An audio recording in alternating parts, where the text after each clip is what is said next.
Dwarpshuis de Biening in Twizel moest een tafvlecht worden voor Oekraïense vluchtelingen. Maar de verbleven nou een soort jonge mannelijke studenten uit onder oren Afrikaanse landen.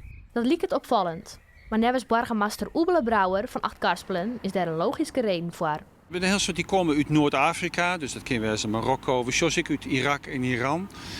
Maar zoals ik zei, er zijn al gewoon die het in Lviv of in Kiev studeerd hebben, heel vaak medische studies. En die dus ik daar toen te krijgen handhaven met het geweld van de Russen. De jonge mannen komen uit relatief veilige landen. Ze hebben de mogelijkheid om weer om te gaan naar haar thuisloon en zoenen daarom teruggaan kunnen voor economische vluchtelingen. De wet wil streng controleren of de studenten je wel echt recht hebben op een opvangplek. Paspoort moet ze hebben. Ze moet ik bewijzen kunnen dat ze in Oekraïne wennen op dat stuit. En als ze dat net bij hun hebben, ja, dan hebben ze hier geen recht. We hadden wel een paar hand die net de goede papieren hier, die mij liften, zeg maar zeggen. Ja, jongens, dan is er maar één waai en dat is toch inschrijven in het Rabel.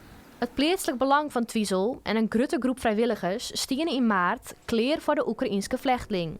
Ook de gamesale, het jeugdhonk en de naaislissende tjerken waren beschikbaar gesteld. Dat 40% van de bewoners nog geen Oekraïne is, lieken de Twiezelers net te deren. Wat ik zag, en ik kom er een paar keer in de week, juist de week ik, het dorp stelt fietsen beschikbaar. Want het zijn jonge man, die willen graag sporten. Ze nemen ze even mee. Ja, het dorp jouwt ik een breikursus. Dat is net voor deze man besteed. Maar het dorp Twizel vind ik geweldig, heint ik deze mensen op. Er is dus nog geen sprake van ruimtegebrek. De Oekraïense vluchteling mag je blijven zolang de oorlog teruggaat. Voor de buitenlandse studenten geldt dat ze hier rond maart om hier verblijven maaien. Daarna maaien zij kiezen. Waarom naar Oekraïne mits veilig of waarom naar haar een beter loon.